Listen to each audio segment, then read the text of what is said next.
America में राष्ट्रपति कैसे चुनते हैं और भारत से कितना अलग उनका सिस्टम है, ये आज वो जानते हैं।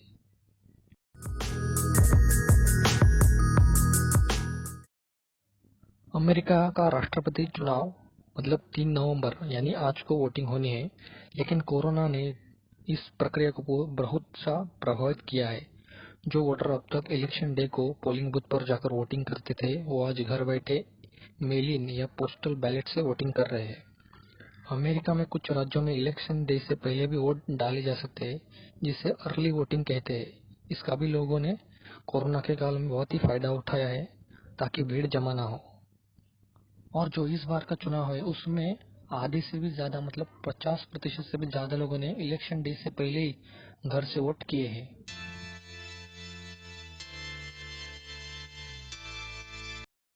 पूरी दुनिया को पता है कि रिपब्लिकन पार्टी से प्रेसिडेंट डोनाल्ड ट्रंप और डेमोक्रेटिक पार्टी से पूर्व वाइस प्रेसिडेंट जो बाइडेन का मुख्य मुकाबला होने वाला है। और आइए जानते हैं जो कौन सी वो 6 तारीख है उनसे अमेरिका का चुनाव है वो गुजरता है, और कोरोना के काल में कैसे वोटिंग हो रही है ये भी जान लेते हैं। अमेरिका का जो प्रेसिडेंशियल चुनाव होता है वो नवंबर महीने में आता है, और इस बार वो 3 नवंबर को यानी आज के दिन आया है, जिसे इलेक्शन डे भी कहते हैं। इस बार 50 में से 38 जो स्टेट्स है उनने अर्ली वोटिंग की सुविधा वोटर्स को दी हुई है, यानी आप इलेक्शन डे से पहले भी वोट कर सकते हैं। वो आप ईमेल से और पोस्टल बैलेट से भी कर सकते हैं। हमारे यहाँ वोटिंग को लेकर भारत में पूरे एक जैसे नियम है, पर लेकिन अमेरिका में ऐसा नहीं है। वह हर राज्य का अपना अलग कानून है, और वोटर्स का रजिस्ट्रेशन जो होता है वो इलेक्शन डे तक चलता रहता है।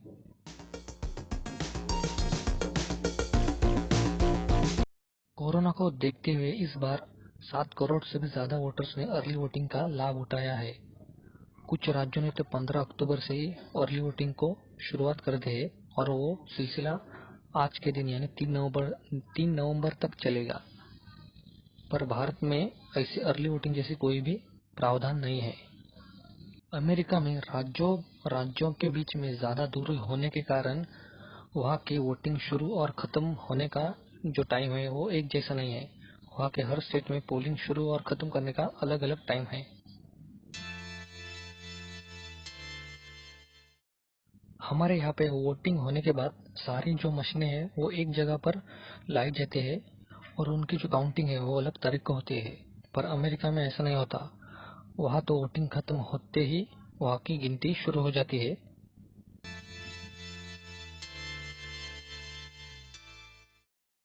8 दिसंबर को नतीजों का क्या सर्टिफिकेशन किया जाता है।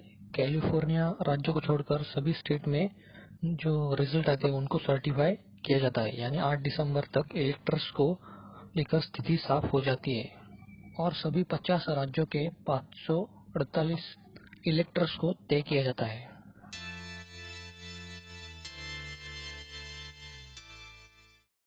इलेक्टर्स जो होते हैं उनकी सर्टिफिकेशन की जो प्रोसेस है वो बहुत ही महत्वपूर्ण होती है, और इसमें थोड़ा विवाद हो जाता है तो रिकाउंट भी किया जाता है और इसके बाद थोड़ी देर लग सकती है रिजल्ट्स में।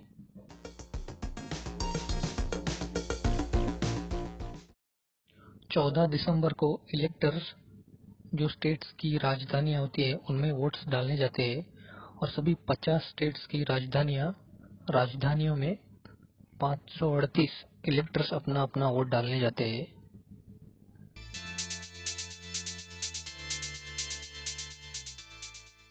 अगली पांचवी जो अहम तारीख है वो 6 जनवरी 2021, जो अमेरिकन कांग्रेस है वहां पर इलेक्टर्स की वोटों की गिनती होती है। सभी राजधानियों के जो इलेक्टर्स है के वोट होते हैं वो वॉशिंगटन में पहुंच जाते हैं।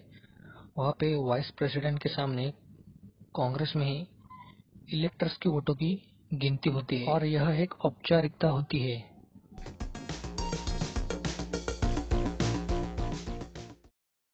छठी और आखिरी अहम तारीख अमेरिका के चुनाव में 20 जनवरी 2021 नया प्रेसिडेंट का शपथ ग्रहण होता है। अमेरिका में नया प्रेसिडेंट कब शपथ लेगा यह पहले से तय होता है। इसके लिए हमारे जैसे वहाँ पे मुहूर्त तय किया नहीं जाता। अमेरिका में संविधान के मुताबिक 20 जनवरी को नया प्रेसिडेंट पद की शपथ लेता है और इसे वहां पे इनॉग्रेशन डे भी बोलते हैं। अगर वीडियो पसंद आया हो तो कृपया इस चैनल से जुड़े रहे।